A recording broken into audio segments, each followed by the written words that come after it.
Buenos días, hermanos. Una vez más, por la gracia del Señor, reunidos, una vez más congregándonos de esta forma especial, de esta forma extraordinaria, pero confiamos que el Señor es el mismo, tiene el mismo amor, cuidado, provisión por su iglesia y debemos estar agradecidos por esto. Tenemos que estar agradecidos porque como aprendíamos en la mañana, a través de la enseñanza que el Señor nos permitió escuchar, pues debemos estar agradecidos por todas circunstancias, sabiendo que eso es para bien. Esto es para bien, esto es para bien de nosotros como iglesia, como individuos. Esto es maravilloso y tenemos que aprovecharlo. Es un día hermoso, hermanos. Estoy aquí en casa, como hemos estado haciéndolo desde hace ya varias semanas, ya meses, transmitiendo desde casa, y yo sé que tú en tu casa escuchando la palabra, congregándote por este medio. Es un día hermoso, está entrando el sol de una forma hermosa por la ventana y eso de veras que me llena el corazón de gratitud porque sé que ese sol sale para justos e injustos. Es la manifestación de la gracia del Señor. Pero por su gracia, por su misericordia, por su amor, somos justos. Y este sol nos tiene que recordar esa providencia preciosa del Señor, la salvación que nos ha dado por gracia. Eso nos tiene que llenar de gozo el corazón, de alegría, de gratitud. Tenemos que estar agradecidos, hermanos. Y queremos orar, tomar este tiempo de oración y pues sigue las necesidades, hermanos, siguen mandando peticiones de oración. Más sin embargo, también veo peticiones de orar y darle gracias a Dios por su providencia preciosa, por suplir nuestras necesidades, por tener el control de nuestra vida.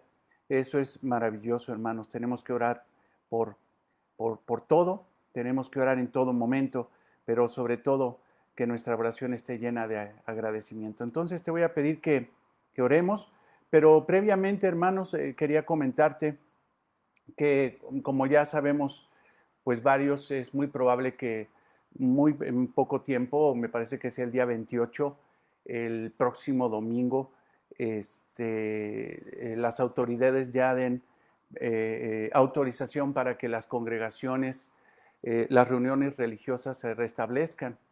Mas, sin embargo, yo te voy a pedir que en la semana estés muy al pendiente, te voy a pedir, por favor, que estés muy al pendiente, porque debemos de tomar una decisión sabia.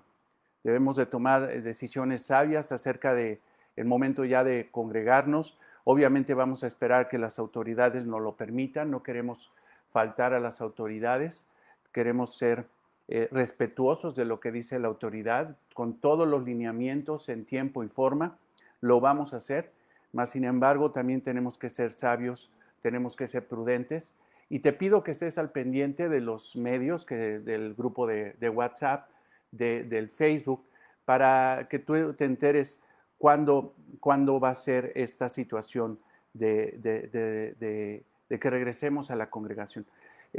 Me están diciendo que es el domingo 26 de julio, domingo 26 de julio, más sin embargo yo te pido, te reitero, que estés al pendiente porque tenemos que discernir, tenemos que considerar muchas cosas para ver si ese día es el prudente para que nosotros nos volvamos a congregar. Entonces, te lo quiero avisar, aún oficialmente, para nosotros, para la congregación no tenemos una fecha. Para nosotros, para la congregación, no tenemos una fecha.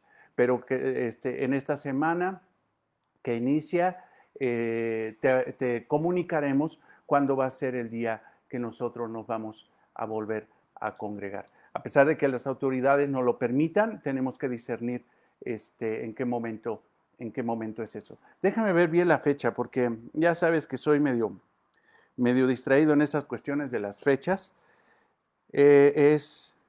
Sí, es correcto, el día, al parecer es el día 26 de la próxima semana.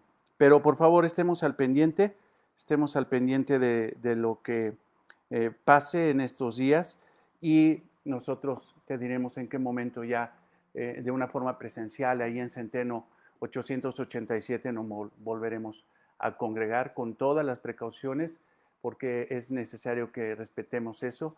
Esta situación es real, esta situación es apremiante y debemos de ser sabios.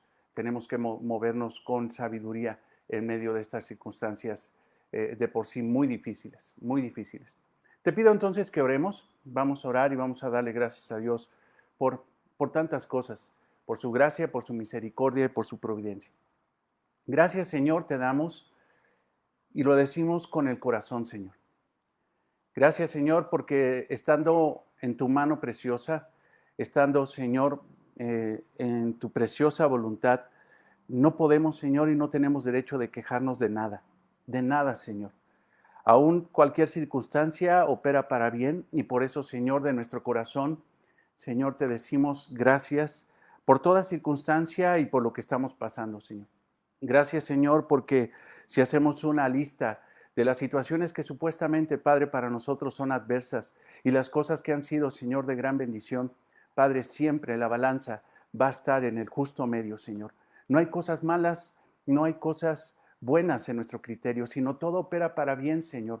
Y todo lo que recibimos de ti, Señor, en tu preciosa voluntad, es para bien, para nosotros, Señor, para tu iglesia, para forjarnos, para hacernos madurar, Señor, para reflexionar, para valorar, para tantas cosas, Señor, que tú quieres hacer en nuestro imperfecto corazón, pero que a través de tu gracia, tu misericordia, tu espíritu, Señor, Padre, podemos entender cada día.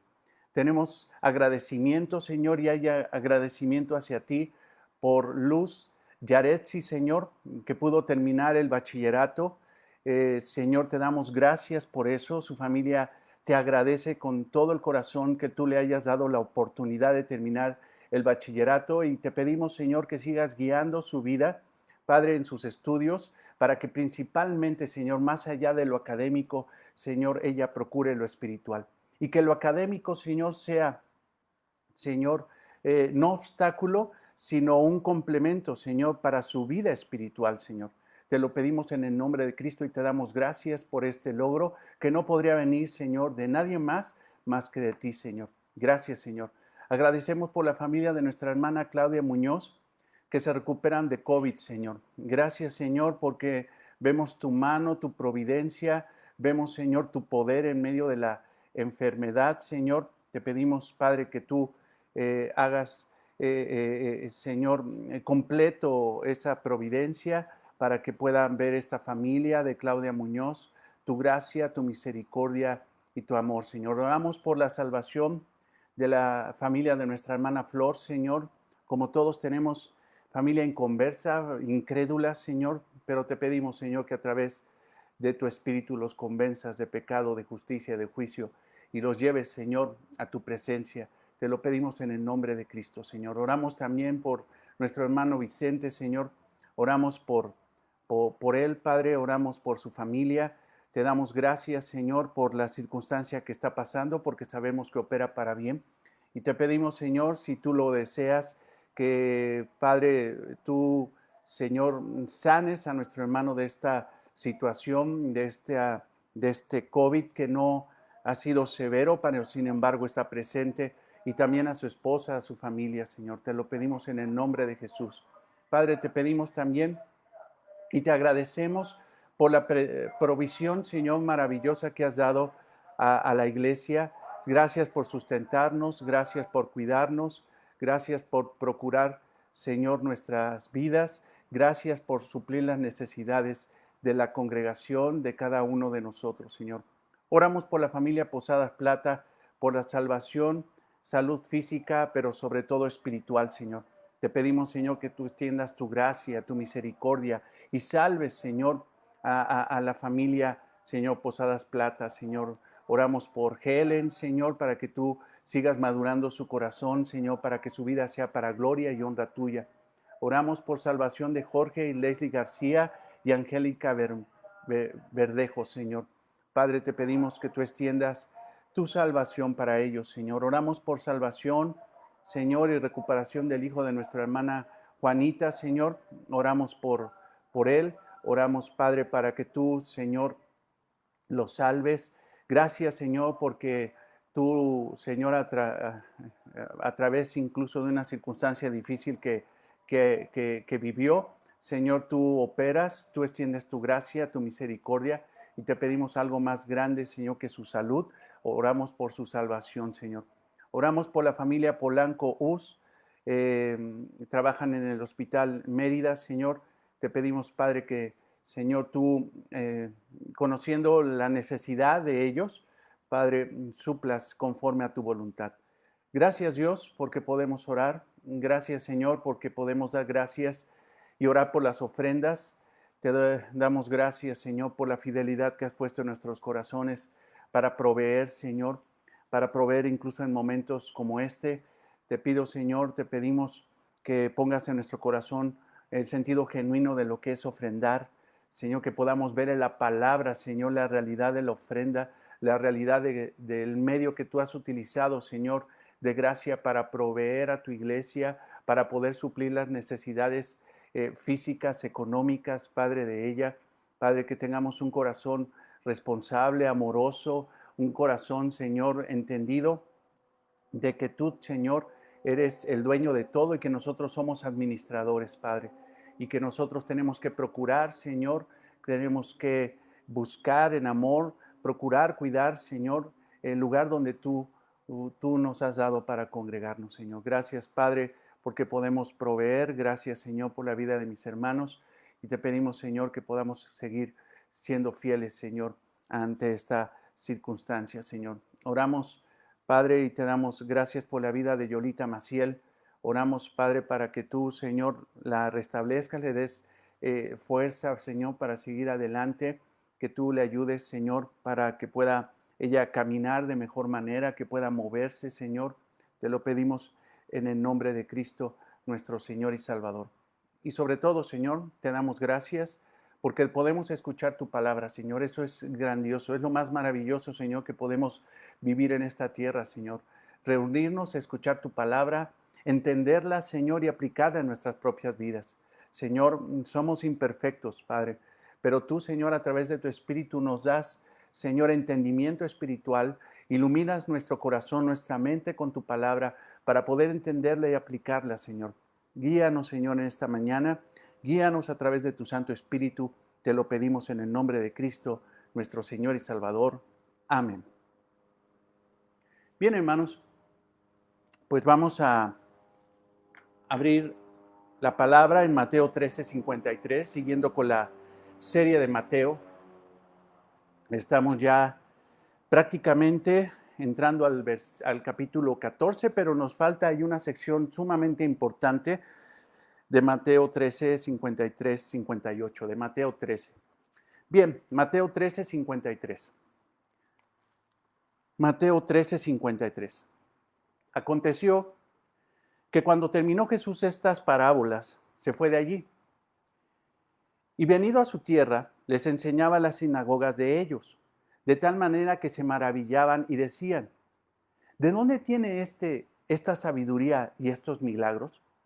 ¿No es este el hijo del carpintero? ¿No se llama su madre María y sus hermanos Jacobo, José, Simón y Judas? ¿No están todas sus hermanas con nosotros? ¿De dónde pues tiene todas estas cosas? Y se escandalizaban de él. Pero Jesús les dijo, no hay profeta sin honra, sino en su propia tierra y en su casa. Y no hizo allí muchos milagros a causa de la incredulidad, a causa de la incredulidad de ellos. Amén. Es impresionante, hermanos, que en el medio de esta pandemia, en esta circunstancia que por más que uno quiere como que decir, hacer a un lado y continuar hacia adelante, que así debe de ser, es impresionante ver que hay gente, hermanos, que dicen que el coronavirus no existe, que el COVID-19 no existe, que es una invención, que simple y sencillamente no existe. Y uno, hermano, se pregunta, ¿cómo viendo lo que está pasando no ven? ¿Cómo viendo las circunstancias que están pasando no tienen esa capacidad de ver, de entenderlo, de aceptarlo, de creerlo? Es una situación en verdad espectacularmente tonta el decir que no existe, no quieren verlo, no quieren ver esa realidad. 2000 años, hermanos, atrás, pasó lo mismo con nuestro Señor Jesucristo. Llegó a su tierra, llegó a Nazaret, llegó a esa tierra donde Él fue criado, donde creció, donde convivió, donde se convirtió en parte de una comunidad. Y en el momento de que Él manifestó la realidad de que es el Hijo de Dios, la realidad de ser el Hijo de Dios, el prodigioso Hijo de Dios, aún viendo los de su tierra, aún viendo sus paisanos, no creyeron en Él. ¿Cómo es posible que la gente viendo no vea? ¿Cómo es posible que la gente viendo no crea? Eso es impresionante. Hermanos, hay un gran principio en la Biblia. Y déjame decirte que este principio no es una frase carismática. La Biblia nos enseña una gran realidad. La fe desata el poder de Dios, su salvación para los perdidos que creen en Él, sus promesas, la herencia del reino, pero la incredulidad ata el poder de Dios, acarrea condenación, juicio y lleva a los incrédulos al infierno. No es una frase carismática, es una realidad que podemos ver incluso en este pasaje. Quiero decirte, hermano, y aclararte para iniciar, que Dios no está sometido a la fe de nadie. Dios hace su voluntad. Él procede conforme a su soberanía, pero también Él ha decidido obrar a través de la fe de los suyos, a través de la fe de los que creen en Él. La soberanía de Dios no está limitada a que una persona crea o no crea. Pero sin embargo, Él en su soberanía ha decidido obrar a través de la fe de los que creen en Él. Eso es una realidad también bíblica. Ahora, a través de este pasaje de Mateo 13, 53, 58, a través de este pasaje veremos 4 realidades que muestran el poder destructivo de la ceguera espiritual. La ceguera espiritual se llama la incredulidad. Entonces veremos 4 realidades que muestran el poder destructivo de la ceguera espiritual. Y esta ceguera espiritual se llama la incredulidad. Lo primero que veremos es la incredulidad es ciega. Lo segundo es la incredulidad quiere hacer terrenal lo divino. Lo tercero es la incredulidad se ofende, pero no cambia. Y lo cuarto, la incredulidad es estéril. Lo vamos a ver a través de este pasaje. Veamos el primer título. Veamos la primera realidad. La incredulidad es ciega. Ve el versículo 53. Aconteció que cuando terminó Jesús estas parábolas, se fue de allí. Aconteció, dice, que cuando terminó Jesús estas parábolas, se fue de allí. Él estaba en Capernaum. Él estaba enseñando en una casa en Capernaum. Y en este momento, hermanos, en este versículo 53 en el inicio, marca el final del discurso parabólico. Todo ese discurso que estuvimos estudiando, Mateo 13, aquí es el final, porque dice, termina aquí el discurso, porque aconteció que cuando terminó Jesús estas parábolas, se fue de allí, se levantó y se fue de Capernaum. Pasó mucho tiempo en ese lugar, ministrando en ese lugar, haciendo milagros, haciendo prodigios, haciendo sanidades, liberación, predicando la palabra de Dios. Pasó mucho tiempo, 1 año en Capernaum. Pero en ese momento el Señor se pone de pie y en el versículo 54 dice que se va a su tierra, se va a su tierra. Ahora, yo quiero que veas algo. Yo sé que hay muchos que ya están escudriñando la palabra de Dios y encuentran aún más riqueza espiritual en el momento de escarbar la palabra, de extraer lo que dice la palabra. Pero fíjate a partir de este momento del versículo 53, a partir del versículo 53 hacia adelante, hasta el versículo 16, nos vamos a dar cuenta de 8 eventos del Señor Jesucristo. 8 eventos que pasan con el Señor Jesucristo. Previamente habíamos leído, habíamos estudiado, hermanos, la primer parábola, la parábola del sembrador, en el versículo 1 del capítulo 13. Y ahí el Señor habla acerca de 4 tipos de tierras que solamente una podría dar fruto. Solamente una sería una tierra dispuesta. Solamente una sería un corazón dispuesto para recibir el Evangelio. Las otras 3 eran tierras endurecidas, tierras contaminadas, tierras que no estaban dispuestas, corazones que estaban duros para recibir el mensaje. Y a través, hermano, del versículo, de lo que pasa en el versículo 53, yo te pido que te vayas ahí, en el versículo 53 de Mateo 13, hasta el capítulo 16, nos daremos cuenta que le pasan 8 eventos a nuestro Señor Jesucristo. Ahora, de estos 8 eventos, nos daremos cuenta que hay 2 hermanos que marcan la realidad, 2 que marcan la realidad de una tierra dispuesta a recibir el Evangelio.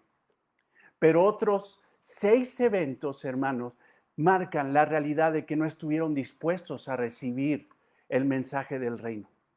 Esto, hermano, es impresionante. Yo puntualmente voy a empezar a marcarlos. Lo voy a empezar a marcar a través de las predicaciones que vienen adelante y te voy a decir, ve, esta es una tierra buena que recibió el Evangelio. Ve, esta es una tierra apretada que no recibió la semilla del Evangelio. Yo lo voy a marcar. Pero este primer evento, hermanos, este primer evento del versículo 53 marca una tierra cerrada, una tierra que no quiso recibir la palabra, una tierra incrédula. Y si nosotros, hermanos, vemos esos 8 eventos y vemos que solamente 2 fueron para recibir la buena semilla, lo que dijo el Señor Jesucristo en una proporción de 4-1, porque así de 4, solamente 1, aquí pasa en estos pasajes que vamos a estudiar en estas semanas. Solamente, hermanos, solamente una tierra está dispuesta a recibir. De las 4, solamente 2. De las 8, solamente 2 recibieron el mensaje. Yo sé que esto es así muy finito, pero creo que te va a entusiasmar porque el Señor Jesucristo una vez más está mostrando que tenía la razón. A través de estos 8 eventos muestra la proporción de 1-4. El Señor tenía razón. El trigo crecería con la cizaña. Se propagaría el mensaje del reino, el mensaje, la realidad del reino de Dios, el mensaje del Evangelio, y muchos desecharían y solamente una tierra estaría dispuesta a recibir el mensaje de verdad. Ahora, regresemos al versículo 53. Aconteció que cuando terminó Jesús estas parábolas, se fue de allí. Y en el versículo 54 dice, y venido a su tierra, y esto es Nazaret, porque su tierra era Nazaret. El Señor nació en Belén. Mas, sin embargo, después de que José y María regresaron de Egipto, procurando cuidar al niño, defender al niño, ocultar al niño, regresaron a la ciudad de Nazaret, llegaron a la ciudad de Nazaret y la ciudad de Nazaret se convirtió en el lugar donde Cristo crecería, donde Jesús pasaría de su infancia a su adolescencia a su madurez. Fue ahí donde Jesús pasó mucho tiempo. Era su tierra, era el lugar donde había crecido, Dice, y venido a su tierra, Nazaret, les enseñaba en la sinagoga de ellos. Les enseñaba en la sinagoga de ellos.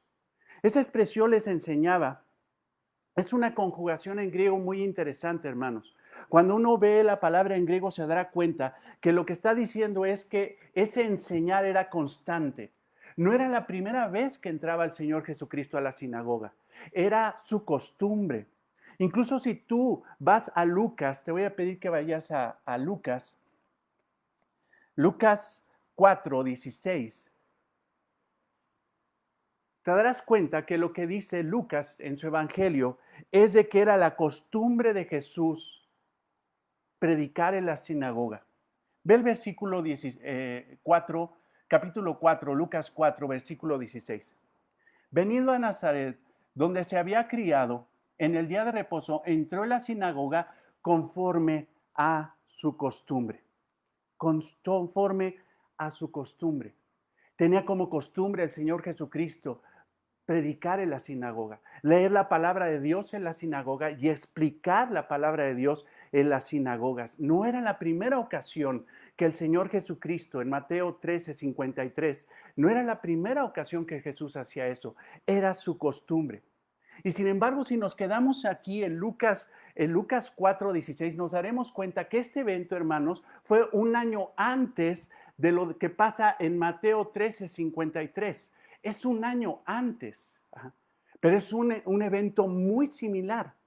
Y no quisiera hacer la exégesis o explicar más de Lucas 4, no quisiera irme versículo por versículo, porque ahorita estamos en Mateo 13:53, pero nos daremos cuenta, hermanos, que el Señor Jesucristo se puso de pie y se le dio el rollo del profeta Isaías, el cual él extendió y empezó a leer esa profecía del versículo 18. El Espíritu del Señor está sobre mí por cuanto me ha ungido para dar buenas nuevas a los pobres. Me ha enviado a sanar a los quebrantados de corazón, a pregonar libertad a los cautivos y vista a los ciegos, a poner en libertad a los oprimidos y a predicar el año agradable del Señor. Después de que él terminó de leer el rollo, se sentó, dando muestra de que era sumamente importante el leer la palabra de Dios y en el momento de estar sentado, dar la diferencia entre una interpretación de lo que era describir la palabra de Dios a una opinión personal. En el momento de que un rabino se sentaba, estaba diciendo, lo que voy a explicarles no tiene el mismo nivel de lo que les acabo de leer de pie. Había una diferencia, era una forma de decir, esto es la palabra de Dios y cuando me siento es mi interpretación personal.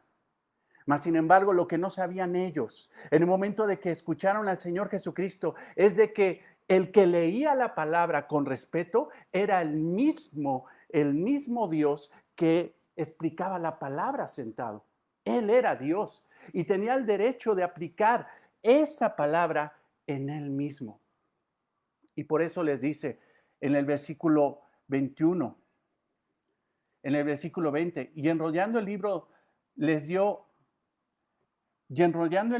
dio al ministro y se sentó, y los ojos de todos en la sinagoga estaban fijos en él, y comenzó a decirles, hoy se ha cumplido esta escritura delante de vosotros. Yo soy la promesa. Yo soy la promesa. Esto, hermanos, hizo que la gente se maravillara. En ese momento Cristo ya era popular. En ese momento Cristo ya había sido extremadamente popular entre la gente. Estas personas se maravillaron, dijeron, esto es lo que está diciendo. Él es el cumplimiento de la promesa de Isaías 61. Él es el cumplimiento. Mas, sin embargo, hermanos, no se maravillaron por el hecho de que tenían al Mesías Salvador, sino se maravillaron por el hecho que tenían un hombre que hacía milagros. Ve el versículo 23. Él les dijo, sin duda me diréis a este refrán, médico, cúrate a ti mismo de tantas cosas que hemos oído que se han hecho en Capernaum, hasta también aquí en tu tierra. Ellos, hermanos, lo que querían es que hiciera milagros, así como hizo en Capernaum, que los hiciera ahí en Nazaret, en su tierra. Mas, sin embargo, Jesucristo no aceptó eso. Jesucristo dijo, yo no quiero que me acepten por ser un milagrero. Yo no quiero que nada más me busquen para que yo les haga un milagro. Y en ese momento el Señor Jesucristo decide, hermanos, que en lugar de hacerles milagro, los confronte en ese egoísmo y decirles, ¿saben qué? Tú estúdialo en tu casa. Pero lo que les dice el Señor Jesucristo es bastante severo. Es bastante directo a su corazón egoísta. Les dice, yo no vengo a hacer milagros. Y si voy a hacer milagros, yo voy a saber a quién. Y pone como ejemplo a dos personas que ni siquiera eran judías. la viuda de Sarepta, Naamán, el sirio, Sarepta, Siria, no eran judíos. Y sin embargo, el Señor dice, Dios tendrá misericordia de los gentiles. Él sabrá en qué momento va a ser el milagro. No es una exigencia de ustedes que yo les haga milagros, sino es prerrogativa de Dios que Él haga el milagro cuando Él quiera. Y en ese momento se violentaron tanto, de la admiración pasaron a la ira y quisieron llevar a Jesucristo a un lugar alto para aventarlo. Pero más sin embargo el Señor Jesucristo, como dice en los últimos versículos, el versículo 29 y 30, el Señor Jesucristo milagrosamente pasó en medio de ellos y no pudieron echarle mano porque no era el momento de su muerte. No era el momento. Hermanos, esto pasó un año antes de lo que estamos estudiando en Mateo 13:53. ¿Qué te quiero decir? Jesucristo regresó a la misma sinagoga. La gente, hermanos, era la misma. Los que estaban en la sinagoga y escucharon a Jesús en este evento del versículo 53 de Mateo 13, eran las mismas personas que quisieron aventar al Señor Jesucristo, su misma prole, su mismo pueblo, su misma tierra, sus paisanos, los nazarenos, querían matar a Jesucristo. Y Jesús regresa por segunda ocasión. Un año después de haber leído el rollo de Isaías, regresa a su tierra por decisión y se mete en el mismo lugar. Y como dicen por ahí, y con la misma gente, los mismos incrédulos, que querían solamente milagros, pero no querían salvación. Querían milagros, pero no querían salvación del Señor. El Señor se mete a la sinagoga. Ve eso, el versículo 54. Estamos en Mateo 13:54. Y venida a su tierra Nazaret, les enseñaba la sinagoga de ellos. Esto es importante, hermanos, porque hemos aprendido, hemos estudiado que en las sinagogas, hermano, no había realmente una persona que oficialmente predicara todos los días del Shabbat. Era una persona que podría ser distinta. Normalmente invitaban a predicar a un distinguido huésped o invitado. En ese momento, hermano, Jesucristo era un hombre extremadamente popular ya, extremadamente popular. Después del año del ministerio del Señor Jesucristo en Capernaum, donde hizo tantos milagros, la gente, hermano, lo seguía por todos lados. Era un hombre extremadamente conocido en Palestina. Obviamente, cuando llegó a la sinagoga de su ciudad, de su tierra, pudo él tomar la palabra, predicarla, releer la palabra de Dios, explicar la palabra de Dios en ese momento. Les enseñaba en la sinagoga de ellos, de ellos. Pero ve esto, hermanos. A mí me llama mucho la atención la sinagoga de ellos. Siempre un templo había sido, hermano, consagrado a Jehová. Todo lugar, hermano, donde uno predica la palabra, donde se abre la palabra, donde se explica la palabra, es un lugar que debe ser consagrado a Dios, dedicado a Dios. Mas, sin embargo, hermanos, es importante ver que dice la sinagoga de ellos. Ya no era la sinagoga de Dios, ya era la sinagoga de ellos. Ellos leían, hermano, extendían la palabra de Dios, extendían la Torá, la leían. Pero en el momento de sentarse para explicarla, la aplicaban de mal forma, de una forma egoísta, manipulaban la palabra de Dios. Eran grandes personas que conocían grandes pasajes de la Biblia, se sabían la Biblia incluso de memoria, recitaban la palabra de Dios de memoria, mas sin embargo en el momento de aplicarla en su propia vida, hermanos, era una cosa muy distinta. No vivían lo que predicaban. Eran grandes teólogos, pero en la vida práctica eran unos fracasados. Eran incrédulos. Eran personas que simple y sencillamente no habían entendido la palabra de Dios. Por eso, hermanos, el Señor Jesucristo, en la narrativa de Mateo, dice que es la sinagoga de ellos. No es la sinagoga del Señor. No es el lugar donde se honre la palabra de Dios. Mas, sin embargo, Cristo, hermano, llega con autoridad, En ese momento abre la palabra de Dios. Y no solamente abre la palabra de Dios, lee la palabra de Dios y les explica de la forma más exacta la palabra de Dios. Y no solamente, hermanos, la leyó, la explicó de una forma exacta, sino la vivía de la misma forma. Esto me hace reflexionar, hermanos, de qué sirve una iglesia con tanta teología, con tanto conocimiento, si no hay aplicación de ese conocimiento en nuestra propia vida. Si fuera así la iglesia, hermanos, si fuera así palabra abundante, sería la iglesia de nosotros, pero no la iglesia de Cristo. Cristo, hermanos, nos muestra una realidad. La iglesia es de Él. Y una iglesia, hermano, que es de Él, vive la palabra. Predica la palabra con rectitud, pero vive la palabra con rectitud. El versículo 54. Y venido a su tierra les enseñaba en la sinagoga de ellos, de tal manera que se maravillaban. Y decía, ¿de dónde tiene esta sabiduría y estos milagros? O sea, ellos estaban maravillados. O sea, el Señor Jesucristo estaba respaldado con poder. Había hecho milagros que nadie podía hacer. Había evidencias de que era el Mesías porque nadie podía hacer los milagros que él hacía si no fuera porque Dios estuviera con él. Él era el Hijo de Dios.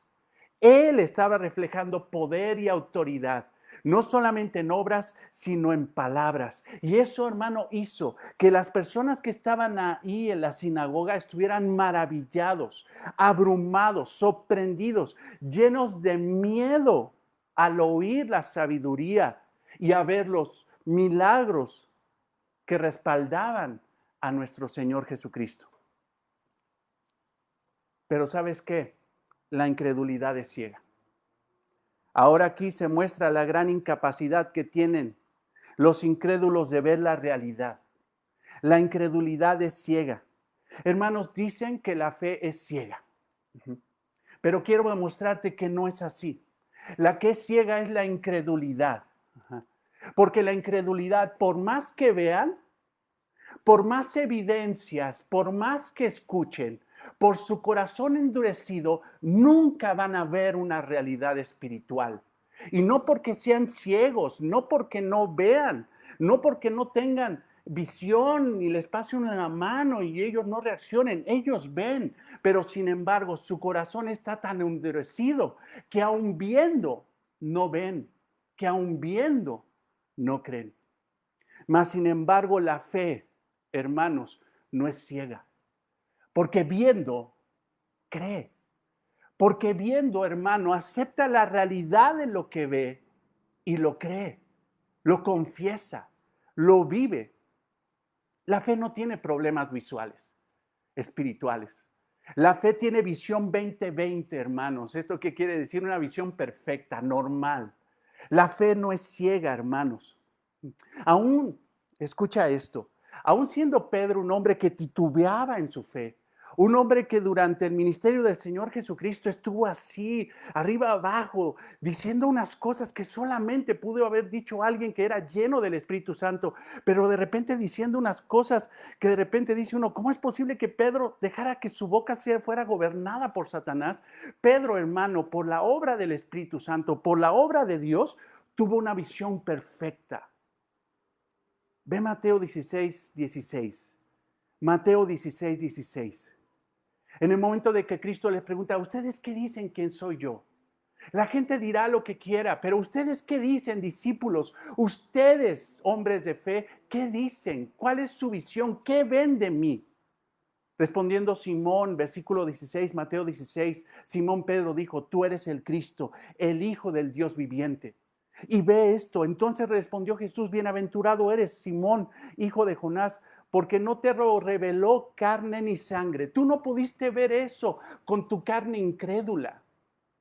Tú no pudiste ver la realidad de que yo soy el Cristo y creer en mí, sino Dios, el Padre que está en los cielos, te permitió ver la realidad de que yo soy el Hijo de Dios. La prerrogativa, hermanos, de que una persona vea la realidad de que Cristo es quien dice ser, es del Padre a través del Espíritu Santo. La fe no es ciega. La incredulidad sí es. Y la incredulidad ve, pero no cree. ¿Por qué? Por la dureza de su corazón. Porque aquí, hermanos, como te decía al principio, hay la evidencia. Y el Señor Jesucristo empieza diciendo, ve, te voy a respaldar discípulos, les voy a respaldar discípulos. No solamente la parábola en la explicación, sino en la vida práctica.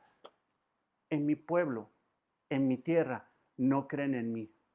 Y viendo los prodigios, los milagros y la sabiduría que sale de mi boca, aún así no ven. Y son capaces de decir esto. ¿De dónde tiene esta sabiduría y estos milagros? ¿De dónde? O sea, lo vemos, pero ¿de dónde? Hermanos, la respuesta era sencilla. Venían de Dios, pero no lo querían reconocer. Venían de Dios. Su incredulidad los llevó a una ceguera espiritual. Los nazarenos eran ciegos espirituales y llegaron a decir, ¿de dónde tiene esta sabiduría y estos milagros? ¿De dónde? La respuesta era de Dios. El mismo Señor Jesucristo, hermanos, lo había dicho. El mismo Señor Jesucristo, hermanos, se los dijo un año antes. Hoy se ha cumplido esa promesa delante de ustedes. Hoy se ha cumplido esa promesa. Pero sin embargo, hermanos, de la profecía de Isaías 61, ellos querían solamente ver los milagros, pero no querían ver la libertad espiritual que Cristo les ofrecía. Ellos no querían ver la realidad. Cuando Cristo les dijo hace un año, hoy se ha cumplido la profecía de Isaías 61, les estaba diciendo, yo soy el Mesías prometido de Isaías 61. Hoy se ha cumplido esa palabra delante de vosotros. Pero ellos solamente querían milagros, no querían libertad de los cautivos, no querían vista a los ciegos, no querían ver la realidad de que Cristo es quien dice ser el Hijo de Dios, el Mesías, el que descendió del cielo para salvar a los hombres. Querían un milagrero, pero no querían un Salvador. Hermanos, hermana, si tú buscas a Jesucristo nada más para que te haga un milagro, pero no para que sea tu Señor, si tú buscas a Jesucristo solamente para que te haga un milagro del que quieras, pero no lo buscas para que te salve, no te lo buscas para que sea el Señor de tu vida, el soberano de tu vida, el Adonai de tu vida, hay incredulidad en ti, porque no estás viendo quién es Cristo.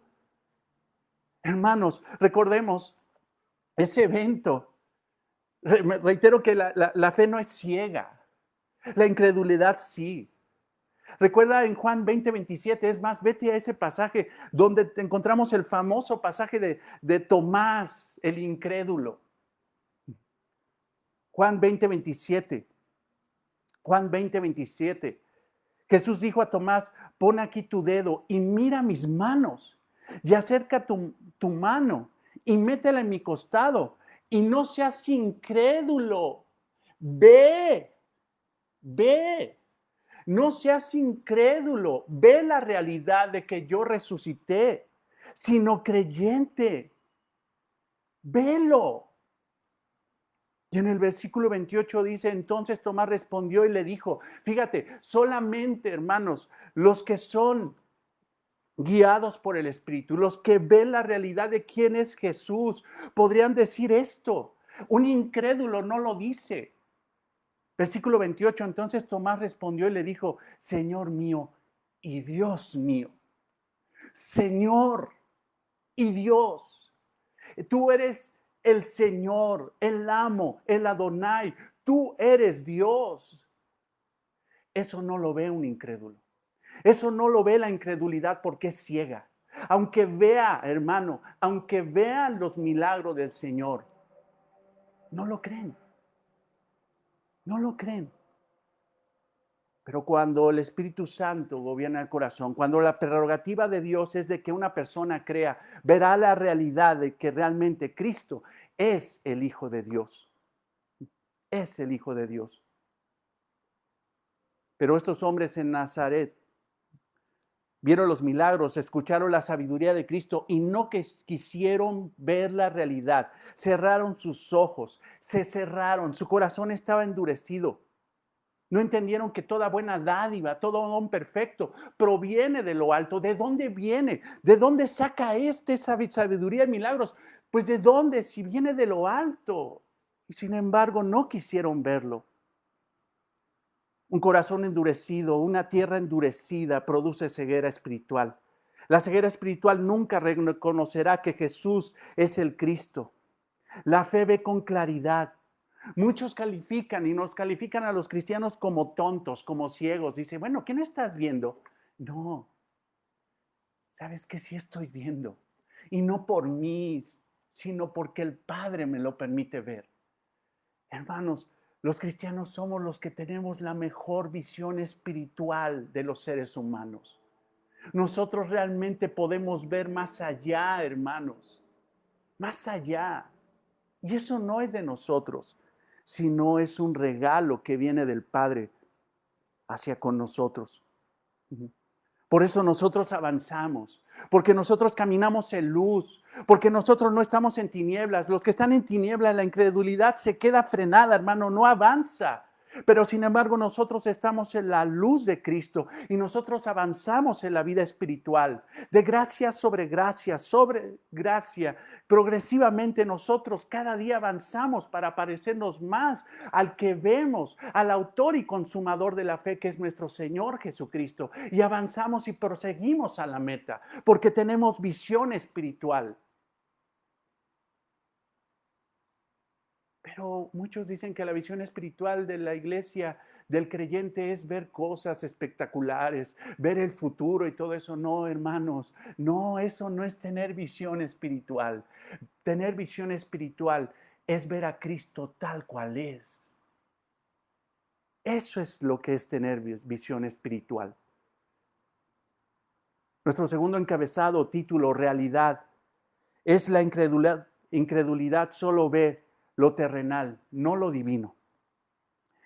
Observa esto, después de ver las evidencias de que Jesús era quien decía ser, ellos en lugar de reconocer a Jesús, que provenía de lo alto, no quisieron ver eso. No quisieron ver la realidad. Dice, bueno, ¿cómo puede hacer esos milagros? ¿Cómo puede hablar con esa autoridad? No quisieron ver la realidad de lo divino de Jesús, sino quisieron mundanizarlo, llevarlo a lo cotidiano, llevarlo a lo simple y sencillamente normal. En lugar de decir que en una visión espiritual que Él era el Hijo de Dios, ellos empezaron a decir, no, Él no es el Hijo de Dios. Él no es. Él simple y sencillamente es un humano como cualquiera, con una familia como cualquiera. Ve el versículo 55. Ve el versículo 55. Lo divino lo quisieron hacer terrenal. Y debemos entender una cosa, hermanos. Jesucristo fue verdaderamente hombre, verdaderamente Dios. Así es esa realidad hoy. Verdaderamente hombre, verdaderamente Dios. Pero cuando hay una visión correcta, hermanos, uno ve esas dos realidades. Jesús es verdaderamente hombre, verdaderamente Dios. Pero sin embargo, la incredulidad, hermanos, no ve lo divino, sino simple y sencillamente lo humano. Eso es el gran problema de los de Nazaret. Y ve el versículo 55. ¿No es este el hijo del carpintero? ¿No se llama su madre María y sus hermanos Jacobo, José, Simón y Judas? ¿No están todas sus hermanas con nosotros? ¿De dónde pues tiene todas estas cosas? ¿De dónde? Es como decir, bueno, ¿y ese qué? O sea, ¿no es el vecino de acá atrás? No es el que vive acá al lado de doña Chonita, la del 54 y 55, los del coche rojo. O sea, ¿qué de dónde? Si es un cualquiera. ¿No es este el hijo del carpintero? Jesús era hijo adoptivo de José. Y sabemos por las escrituras que José era un hombre con un oficio, carpintero. tecton en el griego, y tecton, hermanos, se refiere a un especialista de la construcción. Era un hombre que no solamente trabajaba la madera, sino que también trabajaba otros materiales para la construcción. Él hacía casas. Hermano, dicho de una forma hoy, actual, coloquial, José era albañil. José era un albañil, era una persona que hacía casas. Hacía ventanas, hacía puertas, muros, hacía cimientos, hacía techos. Él era un carpintero y lo más seguro, hermanos, lo seguro es de que Jesucristo heredó esa profesión. Jesucristo, hermano, en el momento de la muerte de su padre, él heredó el negocio, él heredó la profesión. Por esto estas personas que conocían a Jesús y conocían a José decían, ¿no es este el hijo del carpintero? Recordemos, hermano, que Jesús fue engendrado por el Espíritu Santo. El Padre de nuestro Señor Jesucristo es Dios, no José. José fue su padre adoptivo. José, hermanos, tenía la herencia de David, la herencia legal. Tenía la herencia legal. Y por medio de la adopción de José, Jesucristo tuvo la herencia legal del reino davídico, la herencia legal. Jesucristo, era necesario que se cumpliera en Jesucristo la profecía, hermanos, que le dio Dios a David, de que de sus lomos saldría el rey, de que de su descendencia saldría el rey eterno que gobernaría Israel, el rey incluso del universo, el rey de los hombres, de David. Y a través de José se cumplió esa promesa, hermanos, porque José legalmente era heredero, era del linaje de David. Pero entendemos, hermano, que cuando dicen, no es el hijo del carpintero, realmente están estructurando, no sabían en su cabeza, es que es el hijo del carpintero, pero ellos no estaban viendo más allá que Jesucristo fue concebido por el Espíritu Santo, que el padre de ese hombre que estaba ahí, hablando con autoridad, era Dios, es Dios. Pero ellos veían simple y sencillamente una descendencia de carne, pero no veían una descendencia espiritual. Jesús era hijo de Dios, era Dios hecho hombre, pero en su realidad humana nació en una virgen llamada María. No se llama su madre María. O sea, él nació del vientre de una mujer santa, de una mujer justa, de una mujer piadosa, de una sierva, de una esclava de Dios, de una mujer, hermano, piadosa, joven, como de 13 años, llamada María, que concibió del Espíritu Santo. Él nació. Mas, sin embargo, ve la situación, está diciendo, bueno, ¿de dónde trae esto? Si esta es una persona normal, de un padre que es albañil, de una mujer tan normal como las demás, llamada María, y que incluso tiene hermanos. Incluso dice el nombre de los hermanos. Jacobo, José, Simón y Judas.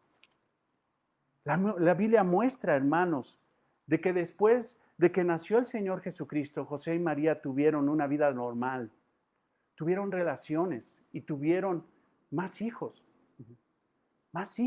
incluso tuvieron hijas. El Señor Jesucristo tuvo medios hermanos y hermanas.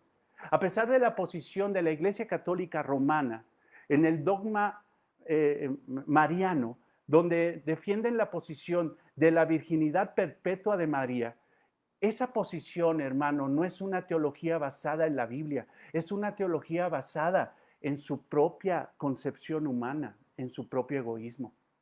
El Señor Jesucristo, hermano, tuvo hermanos. María tuvo más hijos. No pueden sostener eso con la palabra de Dios. No lo pueden sostener. Aquí dice en el versículo 55 que Jesús tuvo hermanos, José, Jacobo, José, Simón y Judas.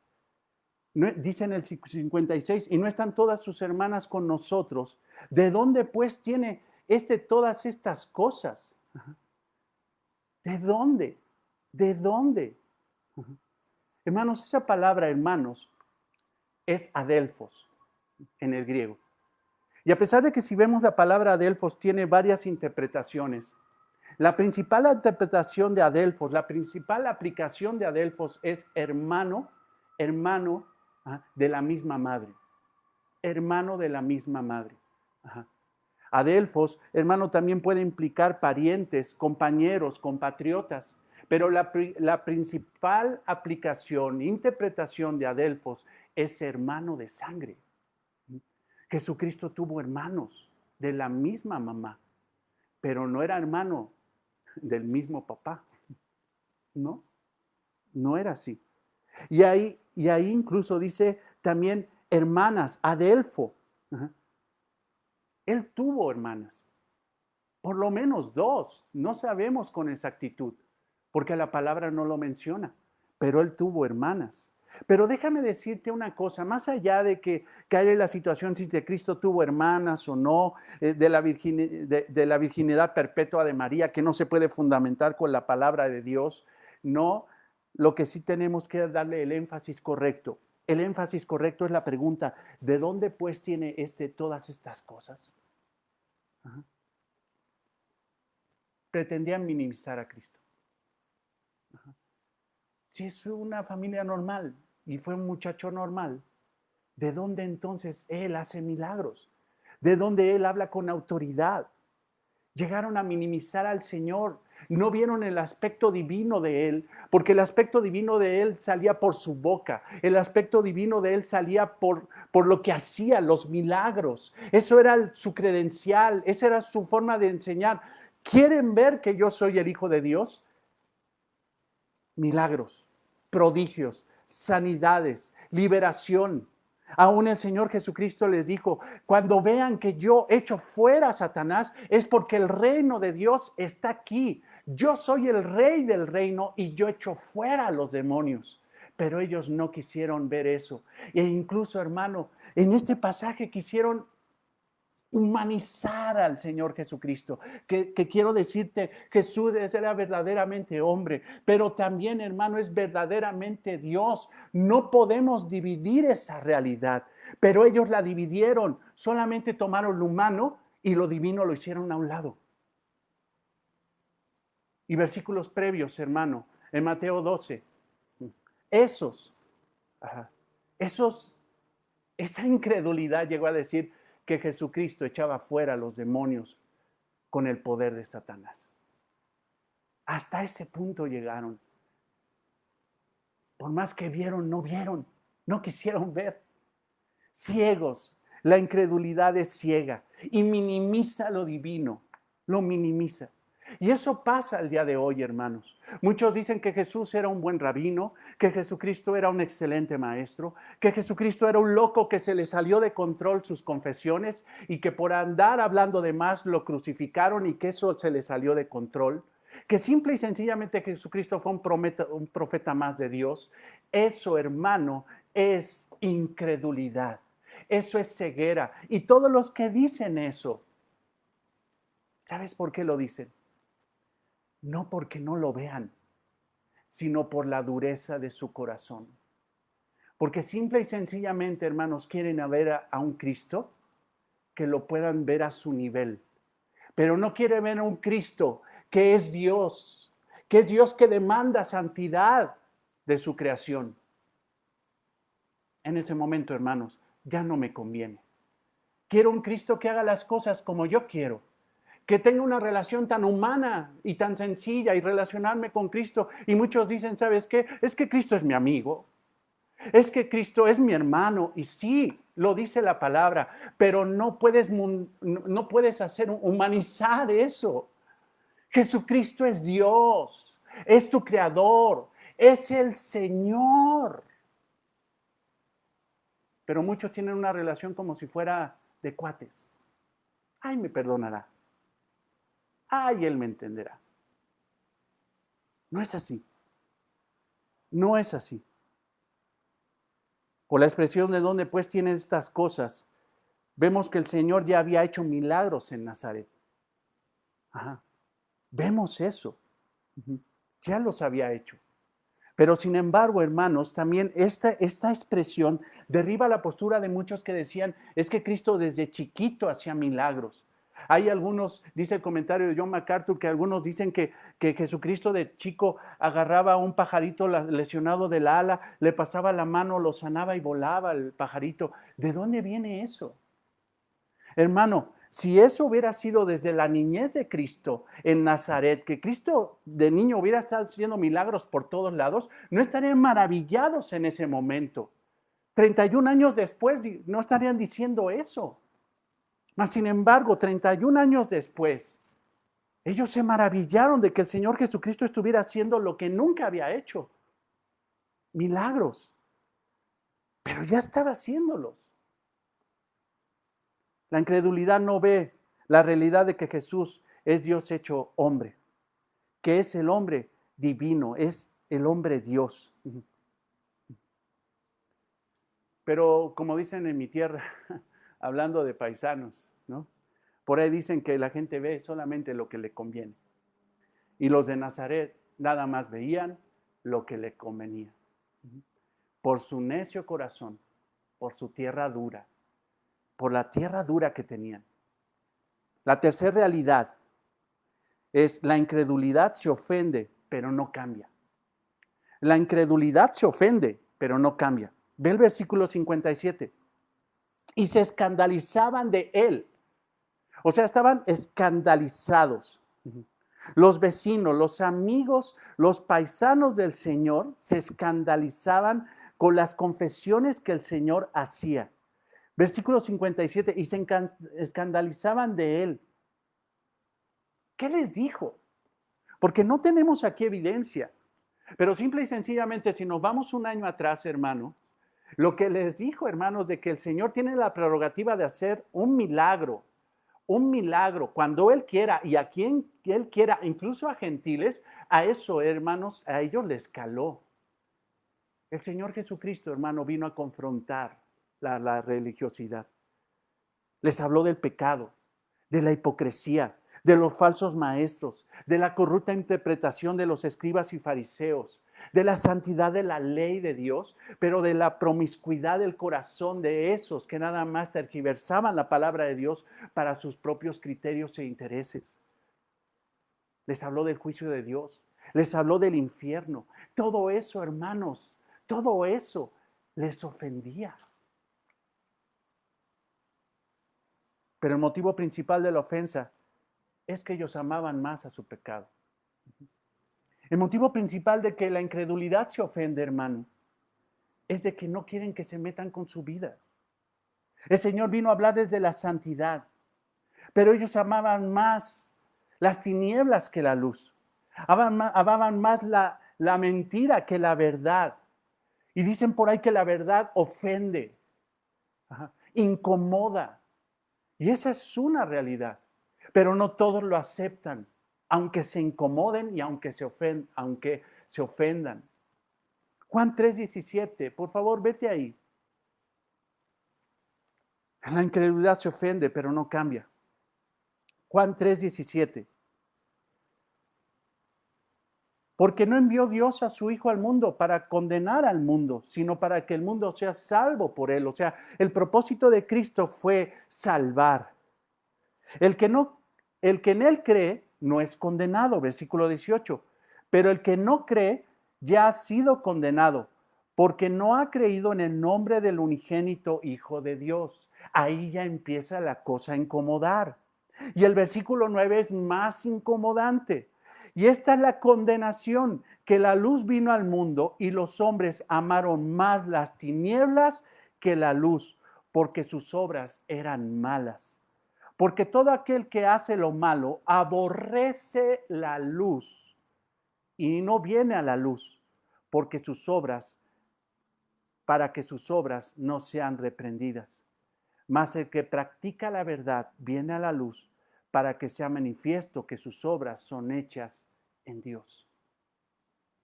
Cuando una persona está en oscuridad y sale a la luz, le lastima, le impacta. Y prefiere cerrar los ojos y decir, me regreso a la oscuridad, en lugar de fijarse en esa luz, que esa luz le ofenda, le impacte, lo deje venadeado, como dice, pero después acostumbrarse a esa luz para andar en esa luz. Pero ellos amaron más las tinieblas que la luz. Ellos se ofendieron, pero no quisieron adaptarse a la luz, porque amaron más las tinieblas que la luz, amaron más su pecado. Jesucristo les predicó acerca de la realidad de su vida egoísta y se ofendieron, pero no cambiaron, porque la incredulidad se ofende, pero no cambia. La fe, hermano, los que estamos en Cristo, nos ofende el Evangelio. Nos impacta el Evangelio, nos duele la realidad del Evangelio darnos cuenta que somos unos miserables pecadores. Pero sin embargo la ofensa cambia a fe y nos lleva a la luz. Nos impacta porque estábamos en tinieblas, estábamos muertos en nuestros delitos y pecados, pero en el momento de ver el Evangelio, la realidad de quién es Cristo, la realidad de nuestra vida en pecado y la realidad que el único que nos puede salvar es Jesucristo, eso, hermano, nos impactó, nos venadeó, nos cegó en el momento, pero nos acostumbramos a la luz y amamos más la luz que las tinieblas. El verdadero evangelio, hermano, bien predicado, ofende al orgullo humano. No hay otra forma. Ofende al orgullo humano. En 2 Corintios 2:15, Pablo dice una gran realidad. 2 Corintios 2:15. Porque para Dios somos grato olor de Cristo a los que se salvan y en los que se pierden. A esto ciertamente olor de muerte para muerte. O sea, cuando se les predica el Evangelio, dice Pablo, cuando nosotros llegamos a predicarles el Evangelio con rectitud, para los incrédulos, para los que están en muerte, para aquellos que no quieren reconocer la verdad, para esos incrédulos ciegos, es olor de muerte para muerte. Y aquellos olor de vida para vida. Para los que simple y sencillamente son incrédulos, tierras duras, hermano, que no quieren recibir la realidad del Evangelio, que no quieren reconocer lo que realmente están viendo, no tienen para dónde hacerse, no tienen para dónde hacerse. Pero sin embargo, su necio corazón dice no, aunque estoy viendo que sí. Dice, para esos va a ser aroma de muerte. El Evangelio les va a incomodar, no les va a gustar, los va a súper ofender. Pero la ofensa, hermano, se va a quedar ahí y no van a proceder a arrepentimiento. El pastor John MacArthur dice en ese sentido, nunca suavices el Evangelio. Si la verdad ofende, entonces deja que ofenda. La gente ha estado viviendo toda su vida ofendiendo a Dios. Deja que se ofendan por un momento. No somos macarturianos, pero de veras que este señor, mis respetos. No diluyas el Evangelio para que no los ofenda. Deja que el Evangelio los ofenda. ¿Por qué? Porque se han pasado toda su vida ofendiendo a Dios y no los queremos ofender. O sea, que Dios se ha ofendido, pero el incrédulo no. Los incrédulos toman el Evangelio, lo que les conviene. Ven solo lo que quieren, que no los ofenda. Desechan las cosas que les ofenden y hacen un evangelio a su medida. Ten cuidado de no ser de esos. Ten cuidado de ser como esos que ocultan la verdad del infierno, que ocultan la verdad del juicio final. Ten cuidado por no ofender, por no lastimarlos, porque ya están muy lastimados. ¿Para qué los lastimamos más? Eso es incredulidad. Mateo 11:18. Habla de la realidad, hermanos, de que cuando uno predica el Evangelio, el que hace que la persona crea en el Evangelio es Dios, no nosotros. La prerrogativa de quién cree y no cree en el mensaje del Evangelio no es tuya. Tú tienes que llevar el mensaje. Si es ofensivo, ofende. Pero que tú qué sabes si esa ofensa se va a convertir en fe. Hechos 11:18 dice, de manera que también a los gentiles ha dado Dios arrepentimiento para vida. Dios es el que da arrepentimiento para vida eterna. para vida espiritual. Dios es el que abre los ojos, hermano. No es tuyo, es de Dios. Tú nada más siembra correctamente. Tú lleva el evangelio de una forma correcta. Ya el tipo de tierra, eso es cuestión de Dios. Si es incrédula o creyente. Cuarto título. Cuarta realidad de la ceguera espiritual, de la incredulidad es estéril. Ve el versículo 57, lleguemos al 58. Y se escandalizaban de él. Pero Jesús les dijo, no hay profeta sin honra, sino en su propia tierra y en su casa. No hay profeta sin honra, sino en su propia tierra y en su casa. Esto era un proverbio, hermanos. Esto no es invención del Señor Jesucristo. Él trajo un proverbio, fue proverbial en ese momento. Y de este proverbio, hermanos, se deriva ese famoso proverbio que todo mundo se sabe, que es nadie es profeta en su propia tierra. Nadie. Jesús vivió una vida normal. Vivió una vida de santidad. Porque la palabra de Dios dice que Él fue tentado en todo, pero nada pecó. O sea, Él fue perfecto. Fue un hombre perfecto. Nunca pecó porque era Dios. Y Dios no tiene pecado. Pero sin embargo, hermano, todo ese tiempo que vivió, su infancia, su adolescencia, su juventud madura, hermanos, ellos vieron que Jesucristo nunca, hermano, pecó. Porque si hubiera pecado hubieran dicho, ¿de dónde vienen todos esos milagros si este era así, si este era un borracho, si este era un mentiroso, si este no honraba a sus padres, si este faltó a la ley? No, hermano, Jesucristo vino a cumplir la ley de una forma puntual. Jesucristo no fue señalado de pecador, mas sin embargo, hermanos, vivió una vida en santidad que a la gente no le interesó. Vivió una vida en santidad. Pero a la gente no le interesó.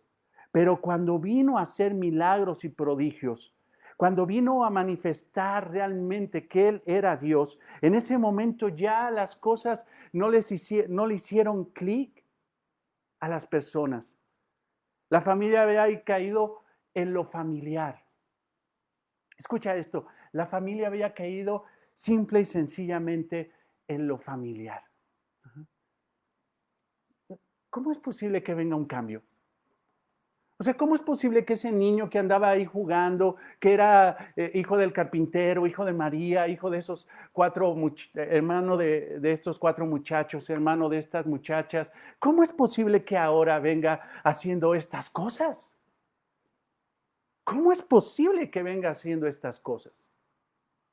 Ahora dice algunos comentarios, dice, ¿cómo es posible en una cuestión de aplicación? ¿Cómo es posible que ese muchacho que vivía enfrente de mí ahora sea el que sale en la televisión y que esté en el rating de 5 estrellas en el horario estelar de la televisión? ¿Cómo es posible que esa muchacha que era simple y sencillamente una vecina que esté hablando ahora sea presidente de una nación? La gente, hermano, cae simple y sencillamente en lo familiar. No creen que vienen los cambios. Y quiero ser prudente en esta parte, hermanos, porque algunos dirían o me malinterpretarían, ¿estás diciendo que Jesucristo cambió? Si Jesucristo es Dios y Dios no cambia, hermano, pero aquí quiero que veas el aspecto humano de Cristo, porque Cristo fue un bebé, creció, hermano, creció en medio de una ciudad, creció en medio de una familia. Aún su misma familia no creían en el Señor Jesucristo, no creían que Él era Dios, cayeron en lo familiar. Porque no quisieron ver más allá. El incrédulo, hermano, el incrédulo no ve los cambios. Ahora, ¿cómo viene ese muchacho a hacer milagros? Ahora, ¿cómo se mete a la sinagoga a confrontarlos con la palabra de Dios, con una autoridad que nadie ha tenido? Ahora, ¿cómo viene él? ¿De dónde tiene estos cambios? ¿De dónde vienen esas situaciones? Hermano, Dios nos cambia. Y nadie es profeta en su propia tierra. A veces, hermano, es bien difícil predicar a la familia. Podemos predicarle a mucha gente, pero cuando predicamos a nuestra familia no cree, porque simple y sencillamente están más arraigados en el pasado que ver la realidad de un nuevo cambio en Cristo. Nadie es profeta en su propia tierra. Nadie es profeta en su propia tierra. El Señor Jesucristo, hermano, tenemos la evidencia de que ni su familia creyó. Sus hermanos no creyeron hasta después de su resurrección. En 1 Corintios 15 vemos que Jacobo, el hermano, el medio hermano del Señor Jesucristo, creyó porque se le presentó Jesucristo junto a esos 500, que el Señor Jesucristo durante 40 días estuvo presentándoseles antes de su ascensión. El Señor Jesucristo, hermano, tuvo, hermano, la gracia de salvar a su familia. Aún María tenía ciertos aspectos de incredulidad sobre su hijo. Mas, sin embargo, hermanos, no tenemos que caer en la situación de lo cotidiano. Tenemos que ver las evidencias reales de que Jesucristo cambia a las personas. Tenemos que ver eso. Y el mismo Señor Jesucristo, y yo siento, hermano, que lo dijo con dolor, porque seguramente lo dijo con dolor. Dice, no hay profeta sin honra, sino en su propia tierra y en su casa. No me creen. Están cayendo en lo familiar y no están entendiendo que esto ya no es familiar. Esto es divino. Esto es el poder de Dios. Eso nos pasa, hermanos. Yo tengo hermanos, tengo familia, e incluso en una ocasión les compartía que hace en diciembre un hermano mío, una hermana, me empezó a sacar cosas de mi pasado. Y acuérdate cuando tú dices, sí, me acuerdo. Y acuérdate, bueno, ahí ni te consta, pero bueno, o sea, si estás clavado en el pasado, pero no estás viendo lo que está pasando hoy. Yo recordé, nadie es profeta en su propia tierra, porque caen en lo familiar y no ven que Dios cambia a las personas. Pero simple y sencillamente, el dolor del Señor se expresa ahí. Y en el versículo 58, y por eso te digo que la incredulidad es estéril. Dice en el versículo 58, y no hizo allí muchos milagros a causa de la incredulidad de ellos. O sea, la causa fue esa. A pesar de, como te decía al principio, el Señor es soberano y no va a estar sometido, hermano, a que la gente crea o no. Él va a ser soberano, aún Él, en su soberanía ha decidido proceder a través de la fe de los creyentes. Pero cuando no hay fe, hermanos, simple y sencillamente el Señor dice, no hay milagros. Lo puede decir así, porque simple y sencillamente es Dios. Jesús no hace ningún milagro, no, hace pocos milagros. Incluso podemos ver esa realidad en Marcos 6:5. Marcos 6:5, que es el pasaje paralelo, y no pudo hacer allí ningún milagro, salvo que sanó a unos pocos enfermos poniendo sobre ellos las manos. ¿Por qué no en todos? ¿Por qué? Sino en pocos. Podemos interpretar que estos enfermos pudieron acercarse al Señor Jesucristo con fe. Estos pocos enfermos pudieron acercarse con una fe genuina y el Señor los sanó. También podemos interpretar, hermano, que por misericordia del Señor, Él ya no quiso hacer más milagros, Él ya no quiso predicarles más a su mismo pueblo por evitarles un juicio mayor. Recuerda lo que hemos visto en Capernaum. Recuerda que Capernaum fue bendecida, fue llena de milagros, de prodigios. El Señor, hermano, extendió su gracia, su misericordia, su poder. Y sin embargo, Capernaum desechó a Jesucristo y Jesucristo condenó a Capernaum con un juicio mayor que los de Sodoma y Gomorra, porque al que mucho se le confía, mucho se le demanda. El Señor Jesucristo no quiso que su ciudad, Nazaret, cayera en esa condenación. Que Él hiciera más milagros, y ellos se pusieran más duros. Él decidió, ya no les voy a dar más. Porque entre más les doy, más me desechan y más se condenan. No le den lo santo a los cerdos. El Señor Jesucristo lo dijo en el Sermón del Monte. La incredulidad lleva una vida estéril, mientras que la fe, hermano, es una vida productiva. La incredulidad, hermano, es una separación de la verdadera vida. El incrédulo, hermano, no es productivo. Aunque pueda ganar el mundo, pierde su alma. No tiene una vida espiritual. Y eso, hermanos, es su propia responsabilidad. Porque ven, porque lo ven. No hay para dónde hacerse. Cuando leen la palabra de Dios, cuando realmente ven la palabra de Dios, no tienen, hermano, para dónde hacerse al ver la realidad que es Cristo. Pero desecha la palabra de Dios por el hecho de que la palabra de Dios dice cómo tienen que vivir para glorificar a Dios. Y eso ya no les gusta. Endurecen su tierra y desecha la semilla. Vienen las aves y se la roban. Las piedras, simple y sencillamente, el sol seca la semilla. No hay profundidad, nada más hay emociones, pero no hay compromiso, no hay fruto. La incredulidad es una vida estéril que no glorifica al Señor. Y déjame decirte, hermanos, que la vida que no glorifica al Señor es una vida estéril, inútil.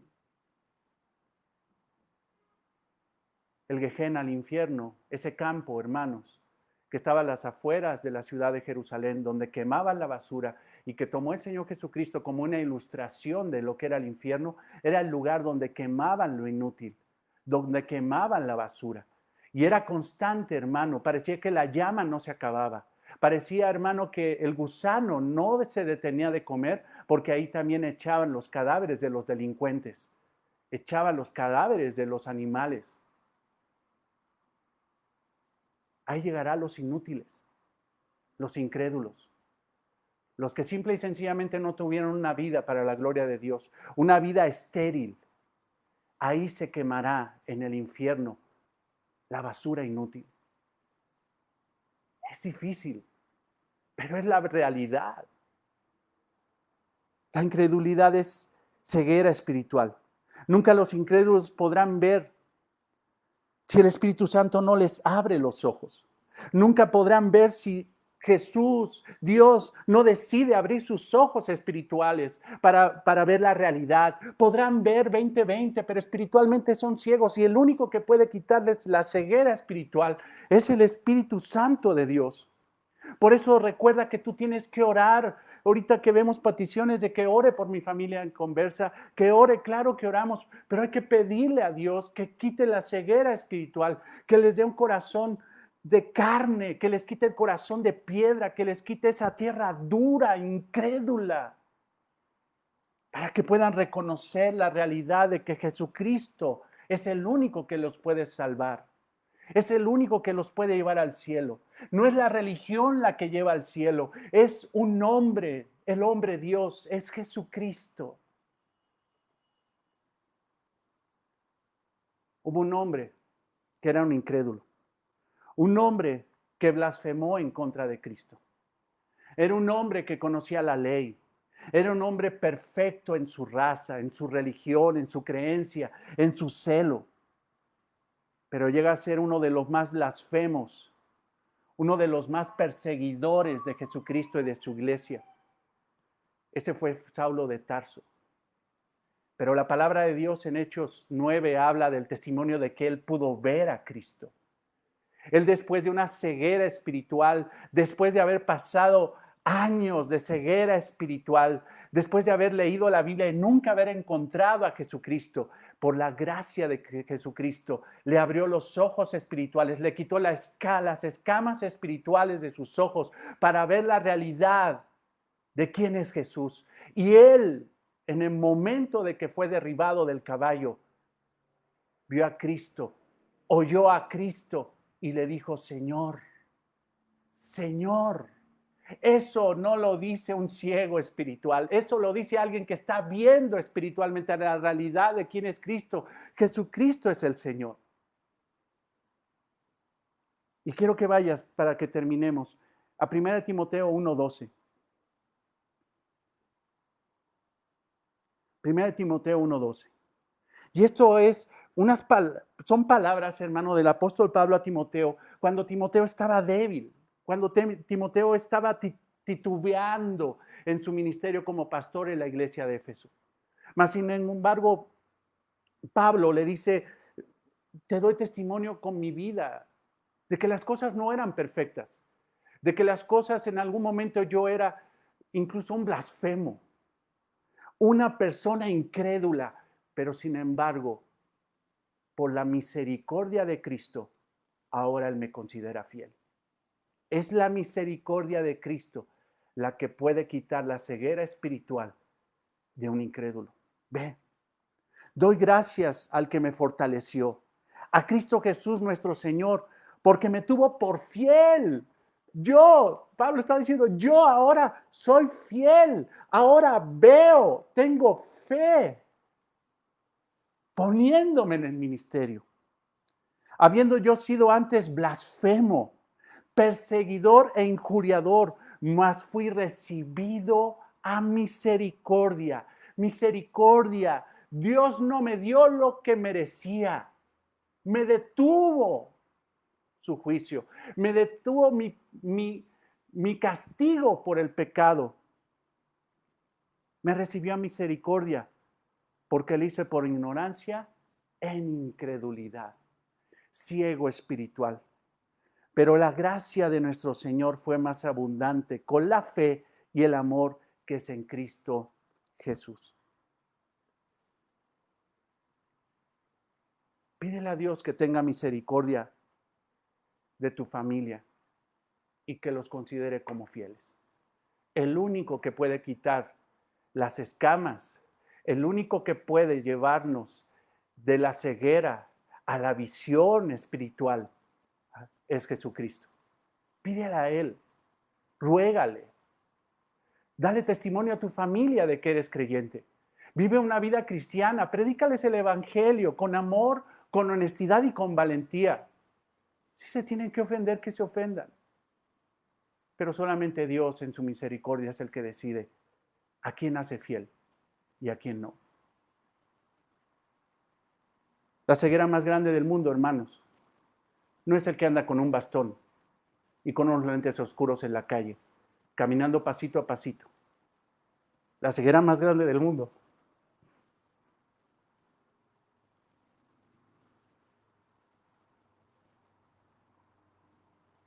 no es que vean el coronavirus y que mucha gente esté muriendo y que todavía digan, no es cierto. La ceguera más grande del mundo es no ver que Jesucristo es el Señor y no humillarse delante de esa realidad. Dios tenga misericordia de este pueblo. Y ¿sabes qué, hermano? Dios sigue abriendo ojos, abriendo corazones y expandiendo su evangelio para que muchos crean. Amado Señor, gracias. Nos emocionamos, me emociono, Señor, al ver que tu misericordia todavía está operando.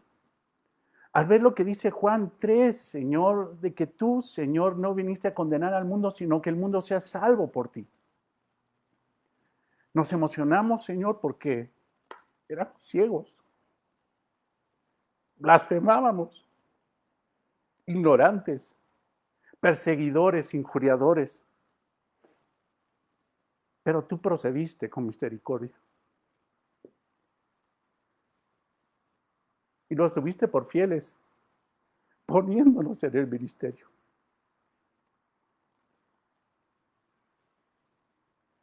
Oh, cuán grande gracia. Qué grande misericordia. Y ahora que estamos en luz, nos duele ver a nuestra familia así. Por eso, Señor, así como nosotros fuimos pecadores, así como nosotros fuimos trasladados de las tinieblas a la luz, así hazlo con nuestra familia en Conversa. Abre los ojos espirituales de ellos para que puedan ver lo que nosotros vemos.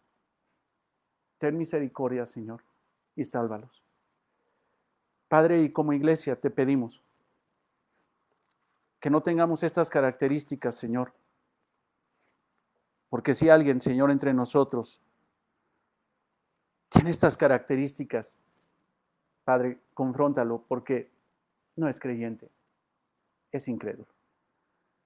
Gracias, Señor, por tu palabra, en el nombre de Cristo, nuestro Señor y Salvador. Amén. Hermanos,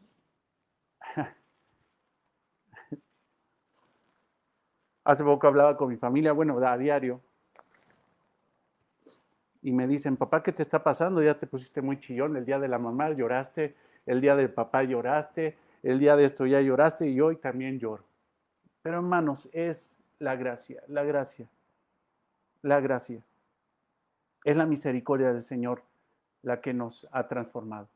Demos gloria a Él y que podemos ver con claridad, no por nosotros, sino por la obra del Espíritu Santo en nosotros. Dios los bendiga, Dios los guarde, hermanos. Nos conectamos a las 2 de la tarde para que podamos tener la enseñanza. Estén al pendiente, hermanos, de los anuncios para decirles cómo vamos a regresar, en qué momento, qué día y cómo vamos a regresar a congregarnos presencialmente. Hermanos, Dios los bendiga, Dios los guarde. Me pongo llorón, pero de gozo, hermanos, de gozo, de agradecimiento, de agradecimiento. Dios los bendiga, Dios los guarde.